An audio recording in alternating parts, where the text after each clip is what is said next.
Bienvenue dans l'épisode 8 de la saison 2 du podcast Nature Aventure Survie, ici Alban Cambe. On retrouve tout de suite les stagiaires au cours du stage qui s'est déroulé les 22 et 23 juin 2019 en Bretagne. Ils m'ont posé des questions en direct et j'ai tâché d'y répondre.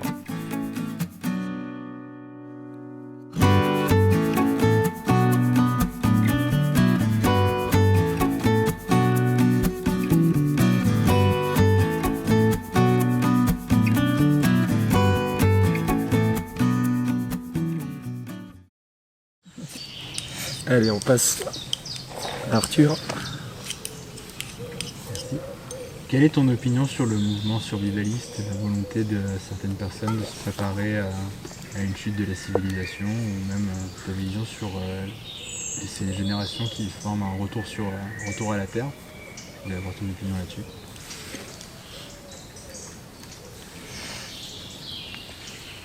Alors, j'aime beaucoup cette question parce que j'y ai répondu de nombreuses fois, mais pas toujours de la même façon. Déjà, il faut savoir ce que c'est qu'un survivaliste. Le survivaliste, au terme où on l'entend généralement, pour les gens qui ne sont pas initiés, c'est un gros méchant qui est dans un bunker avec des boîtes de conserve et des armes à feu. Or, même si au début j'étais particulièrement frileux à l'idée d'être associé en fait au mouvement survivaliste, aujourd'hui je le dis, non, que ça me dérange beaucoup moins, c'est que le mouvement survivaliste en fait il est incompris. Aujourd'hui le survivaliste, ce qu'il cherche à faire, comme tu l'as dit, c'est pour certains un véritable retour à la Terre, c'est pour certains juste s'extraire un petit peu de la civilisation, s'extraire d'un monde qui leur paraît fou. Et je suis totalement d'accord, notre société aujourd'hui est aliénante. Donc même moi j'ai besoin de m'extraire de temps en temps. Pour le moment, je m'extrais en allant dans les bois, en faisant une journée ou un bivouac d'un week-end. Cette recherche d'autonomie, ça peut passer par des gestes tout simples, comme cultiver un potager, apprendre à faire des confitures, apprendre à faire des conserves pour conserver les fruits du potager, récolter l'eau de pluie pour arroser le potager. Toutes ces petites choses qui font que finalement tu vas finir par ne compter que sur toi-même. Et pas trop sur le système de distribution d'eau, sur Monsieur Édouard Leclerc, sur Monsieur Carrefour, etc. Donc il y a ce côté autonomie qui est très important, mais comme tu l'as dit, ce qui est essentiellement médiatisé, c'est une frange du survivalisme qui est relativement réduite, qui consiste à dire qu'il va y avoir un effondrement, que ça va être de la guerre, etc. Alors, il faut comprendre que l'humain, il a toujours une bonne intention de départ. Et si on se demande pourquoi ces gens-là, ils commencent à s'armer jusqu'aux dents pour essayer de se défendre face à une crise potentielle, quelque part c'est parce qu'ils recherchent la sécurité. Or, de nos jours, on est tous habitués à avoir le téléphone dans la poche et si on a un problème, on appelle la police. Ces personnes-là, et personnellement j'en fais un peu partie, pensent que la sécurité, et notamment la sécurité d'une famille, doit être prise en charge par les acteurs de la famille. Donc en l'occurrence, on peut pratiquer des sports de combat, de self-défense, on peut pratiquer le tir dans une optique de légitime défense, même si là, bien sûr, ce sujet est extrêmement casse-gueule et on ne va pas rentrer là-dedans. Mais l'idée, c'est que ces personnes-là essayent de se préparer pour, entre guillemets, survivre. Et eux, ils y mettent de l'énergie, de l'argent, en guise de préparation à la survie. Alors que dans un stage de survie, on vous apprend à vous démerder sur le terrain. Eux, c'est en amont qu'ils essayent de vraiment faire cette démarche-là. Donc, quelque part, c'est louable, bien sûr. Mais évidemment, ça a été extrêmement déformé par les médias, ça a été extrêmement déformé par la télévision, par le cinéma. Et cette image-là, en fait, elle provient d'une autocritique qui a été réalisée aux États-Unis suite à la guerre froide. Puisque pendant la guerre froide, les gens construisaient des bunkers, stockaient des provisions en vue d'une éventuelle attaque nucléaire. Mais réalisant que l'attaque nucléaire ne s'était pas produite, ils ont préféré en rire, et c'est pour ça que dans les séries télé, dans les films, le personnage du survivaliste en général est complètement déjanté, ou fait un petit peu peur, parce que c'est ça finalement que les médias recherchent, c'est ce côté un petit peu râpeux qui permet de mettre les gens sous les projecteurs. Donc il suffit de voir le traitement qui est réservé au salon du survivalisme par les médias. Je pense en particulier à cette émission intellectuelle qui s'appelle Quotidien, qui ont réalisé un reportage de, si je ne m'abuse, 4 minutes, il y avait 3 minutes 30 où on voyait des gens justement qui parlaient d'effondrement, de guerre, des trucs vachement anxiogènes. Et c'est que les 30 dernières secondes où il y avait un petit papy, le journaliste lui demande « Alors vous vous préparez à la guerre ?» Et le gars il dit « Bah non, moi j'aime juste randonner dans la forêt. » Et je pense que, vous voyez, le décalage il est là. C'est qu'on a envie de mettre l'accent sur ce côté assez sombre, alors qu'en réalité la majeure partie des gens qui sont survivalistes, ou du moins qu'on pourrait appeler survivalistes, ils recherchent essentiellement l'autonomie et ils recherchent les savoir-faire d'antan. Et j'ai envie de dire, qui ici n'a jamais eu un grand-père ou une grand-mère qui avait son potager, qui faisait des conserves pour conserver tout ça. Voilà, ce sont des gestes anciens, mais ils posent problème aujourd'hui parce qu'on a la société de consommation qui veut répondre à tous nos besoins. Alors que la démarche, là, c'est plutôt de dire, non, j'ai envie de me débrouiller tout seul. J'ai pas envie de dépenser de l'argent pour des fruits en conserve. J'ai envie d'apprendre à les conserver moi-même, j'ai envie de savoir faire. Donc mon point de vue c'est ça. Je dis pas que c'est la vérité. C'est mon ressenti parce que forcément j'ai fréquenté des survivalistes purs et durs qui pouvaient être assez délicats. Tu te souviens au premier stage on s'étendra pas trop dessus. C'était des bons ceux-là. Survivaliste extrémiste. Ouais, là pour le coup c'était le cliché. Et mais dans le côté survivaliste, j'ai surtout rencontré des gens qui cherchaient l'autonomie, qui cherchaient juste en fait la paix. Donc on a une frange qui se prépare à la guerre, mais on en a une grande majorité qui cherche tout simplement à avoir la paix. C'était une longue réponse encore. Allez Louis. Alors moi j'ai une question, j'aimerais que tu nous racontes une de tes aventures. En l'occurrence, si tu en as une, c'est ta plus grosse expérience de bushcraft. Est-ce que tu as eu une expérience qui a duré plus, 5-6 jours ou voire plus, où ta vie était en jeu, ou est-ce que tu as, ou est-ce que tu as dû utiliser des compétences, quasiment toutes tes connaissances pour t'en sortir? Et si oui, ça a duré, pourquoi, comment, sans lieu?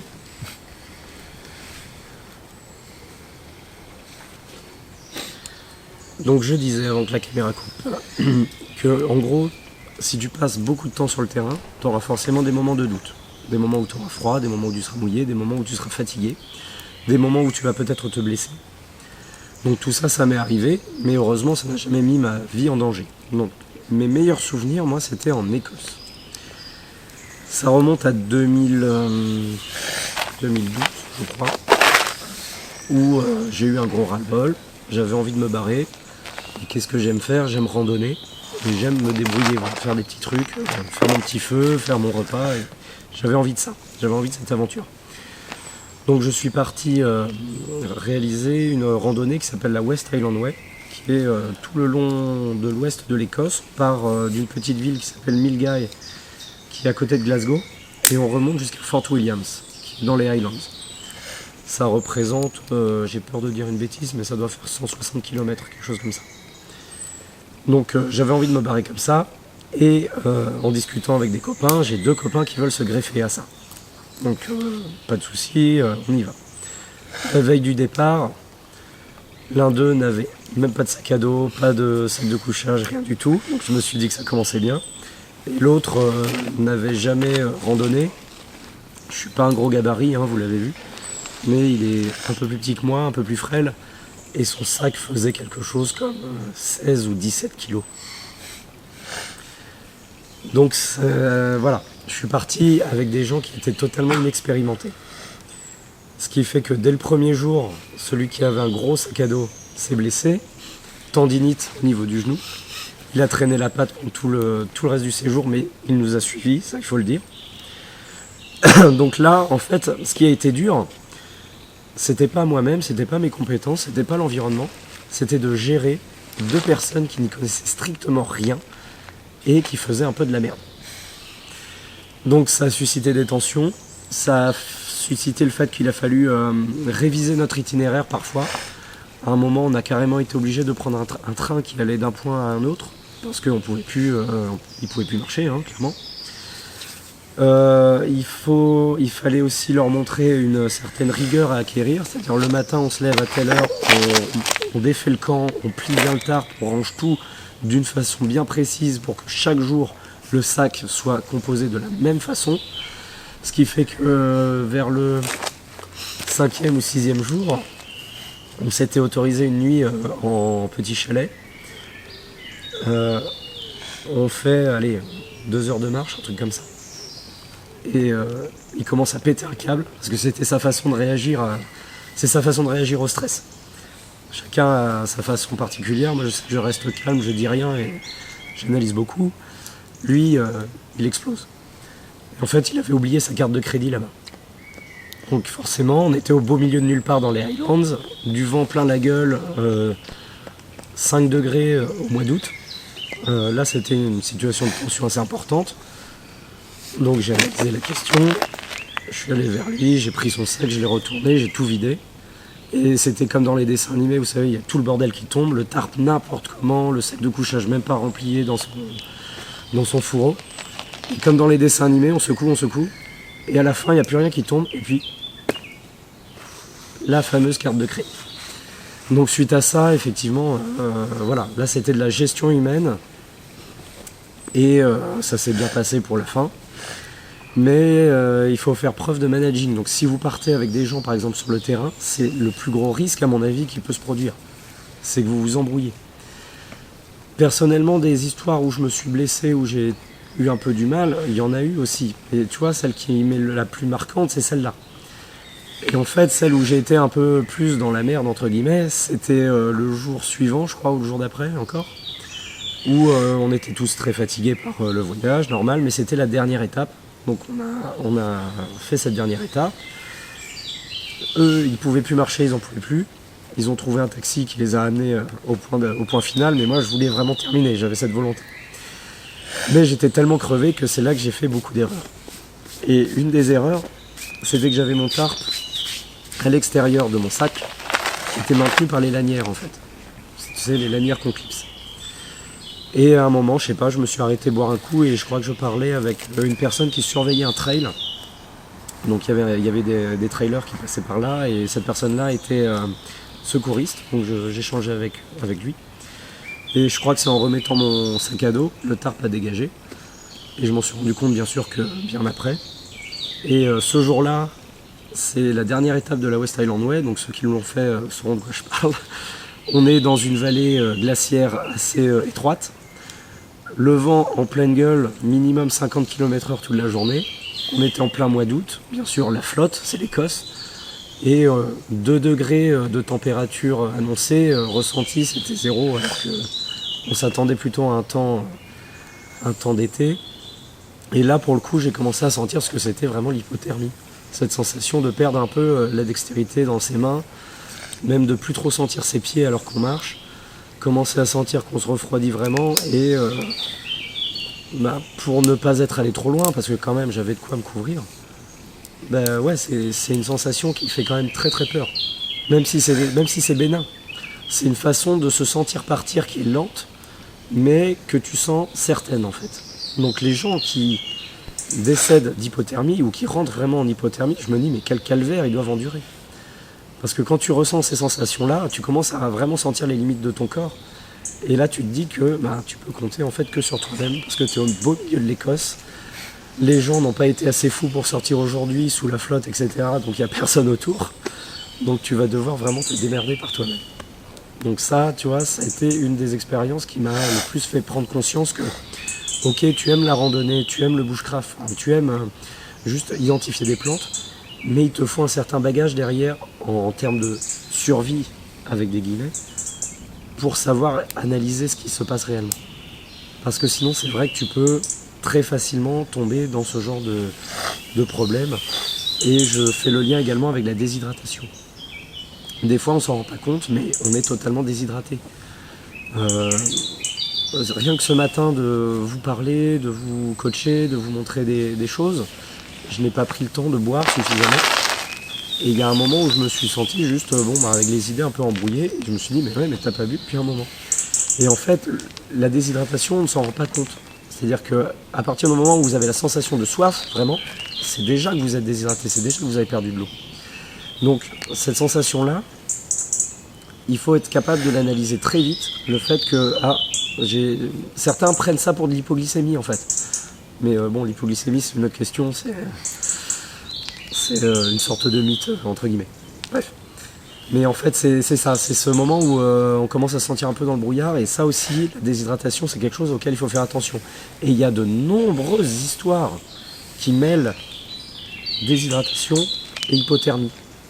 Le cas de nombreux alpinistes qui s'aventurent dans la mer de glace ou tout simplement dans des sommets enneigés, et à cause du froid, ils n'analysent pas leurs sensations, et surtout ils n'analysent pas le fait qu'ils soient en train de se déshydrater, et ils meurent de déshydratation alors qu'ils sont entourés de neige ou de glace, et alors qu'ils ont encore leur réserve d'eau dans le sac, mais juste parce qu'ils ne l'ont pas senti venir.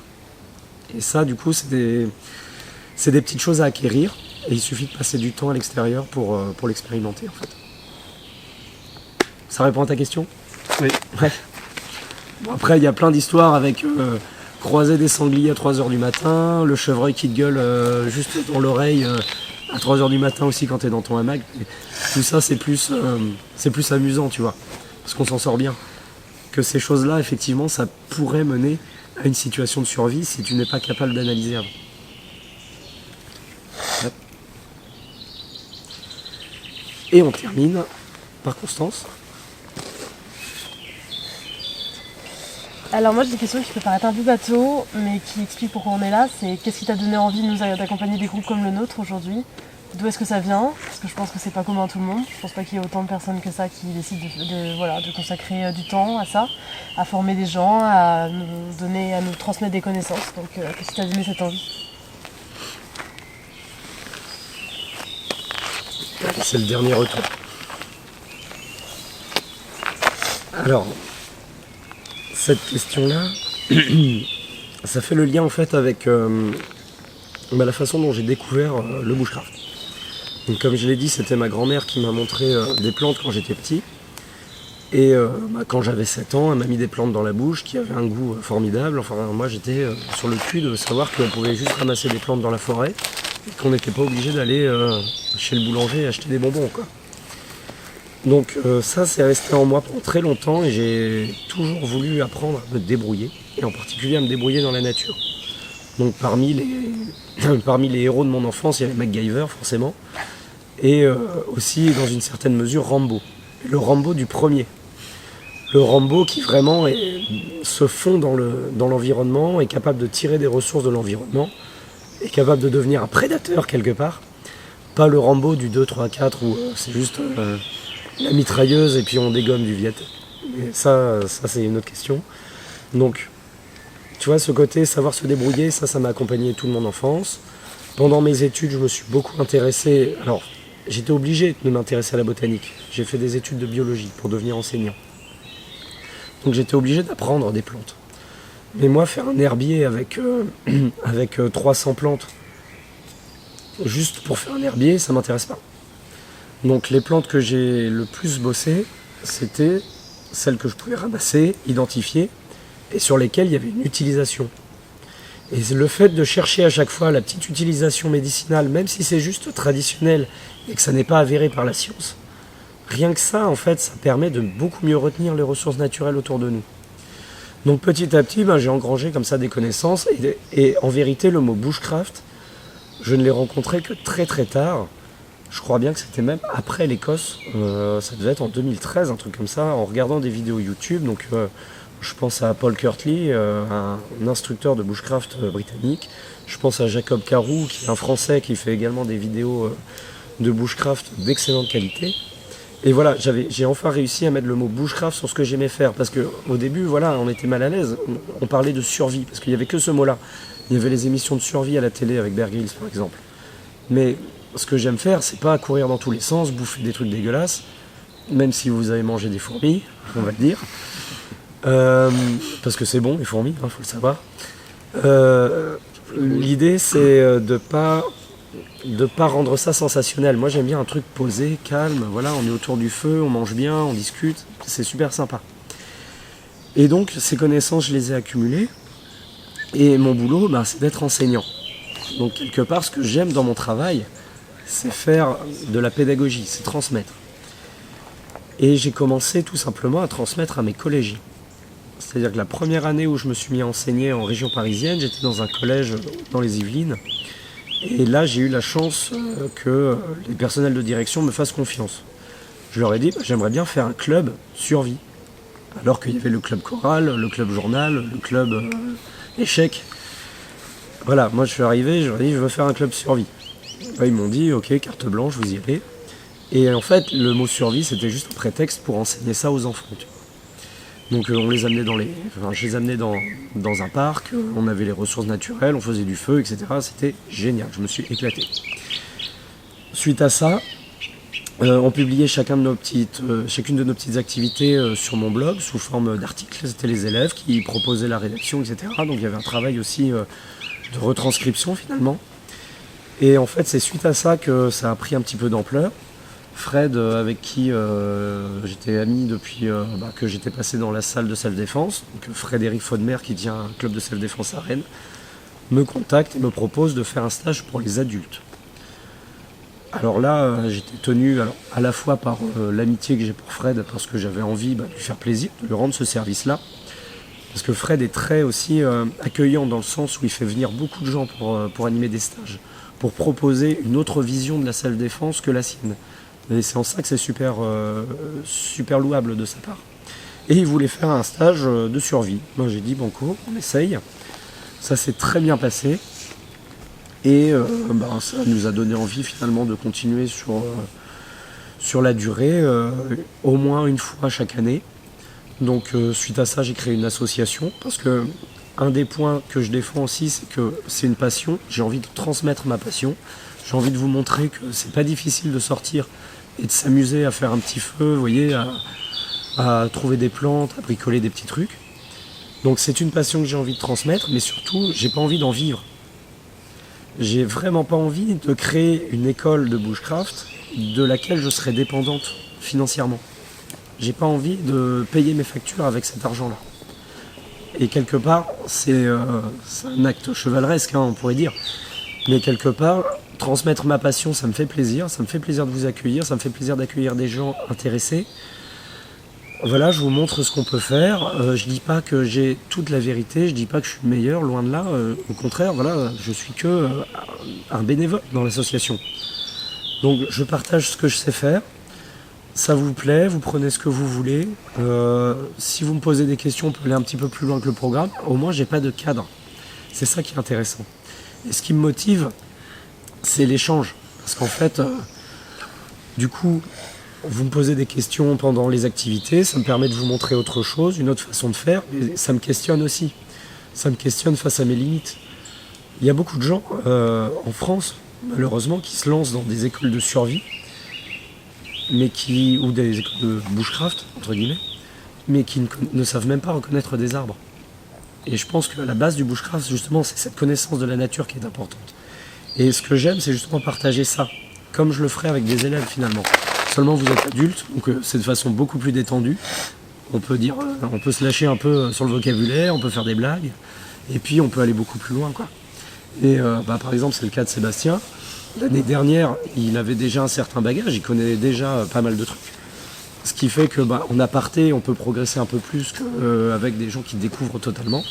Et puis cette année, il revient. Parce que j'ai encore appris des choses. Voilà, tant mieux. Parce que on essaye de. Voilà, j'essaye de proposer le plus possible. Quand je vois que j'atteins une de mes limites, ça me fait poser une question et au moins ça me force à progresser. Et quelque part, je rejoins la question d'Olivier. C'est que ça me permet de mettre à jour aussi mes connaissances. De me confronter vraiment à ce que veulent savoir les gens. De me confronter à ce que les gens sont capables de faire. Et comme ça, petit à petit, moi aussi je progresse. Et c'est ça qui m'intéresse parce que j'ai envie de progresser dans cette discipline. Et dernière chose aussi qui est importante avec l'association, c'est que du coup je n'en suis pas dépendant financièrement. Ça me permet juste d'acheter du petit matériel pour vous faire des tisanes, pour vous faire pratiquer lors des petites sorties. Mais surtout ça me permet de reverser une partie à l'association qui nous accueille, donc PSA Roquenard. Et ça permet de faire des dons à d'autres associations pour des causes de défense de la nature ou des causes qui me touchent personnellement, comme cette année par exemple j'ai choisi Personnage qui s'occupe des enfants handicapés et de leurs familles parce que c'est une cause qui me touche. Donc je pense que cet argent il doit circuler pour le bien commun. Donc voilà, je me fais passer pour un chevalier blanc, mais en gros c'est ça. Je suis motivé par le fait d'échanger avec des gens intéressés. C'est comme si on se retrouvait entre copains, j'aime bien faire des bivouacs entre copains. En gros c'est ça, je vous montre ce que je sais faire, dans l'espoir que vous puissiez partir dans la nature, faire les mêmes choses en fait. Est-ce que jusqu'à présent le stage ça vous va? Ouais. Alors là, faut dire ouais. Sinon on n'entend pas. Donc je vous remercie pour les questions. Encore une fois, ça sera diffusé dans mon podcast qui sera disponible sur mon site. Je ne sais pas si certains sont allés sur mon site. C'est tout simplement albancamp.com. Vous avez accès à tous les articles que j'ai publiés depuis que j'enseignais à mes élèves de collège. Vous avez accès à tout un tas de ressources, ma chaîne YouTube, le podcast. Et surtout, les gens, je les encourage à poser des questions. Donc il suffit de m'envoyer un mail. Donc on passe par le site, on m'envoie un mail. On peut aller par Instagram en me taguant sur une photo, par exemple, si c'est une identification plante. On m'envoie un message privé, ou alors sur l'application Encore, on peut laisser un message vocal, et ça, c'est trop la classe. En tout cas, merci pour vos questions, merci d'être venu pour ce stage. Ça fait plaisir d'avoir un petit groupe sympa. Oui, ça se passe très bien. Ça se passe très bien à chaque fois, de toute façon. Et merci encore Pascal de nous accueillir. Merci à toi de venir. Et le soleil se couche petit à petit. Bon, vous avez tous bu votre tisane de camomille? Oui. Donc ce qu'on va faire, on va profiter de la lumière qui nous reste pour naviguer, voir un petit peu les différences qui se déroulent la nuit et le jour. Et le ciel est un peu couvert, mais avec un peu de chance, on verra peut-être les étoiles. On croise les doigts. Et pour faire de la navigation naturelle. Edgar, est-ce que tu avais une question en fait? Non. Eh ben au moins... Sur la journée. Sur ce qu'on a fait. C'est bien. C'était bien. T'as pas de questions à poser? Non. Sur le feu, les plantes? Non. il a tout T'as compris. tout compris? Très bien. Tu es parfait. Un stagiaire heureux. Ouais. C'est tout ce qui compte. Merci à tous. Merci. Et merci aux auditeurs encore une fois. J'espère que écouter ma voix complètement cassée ne vous aura pas trop perturbé. Ne vous inquiétez pas, j'espère revenir en meilleure santé la prochaine fois. Allez, je vous dis bonne journée et bon bushcraft à tous.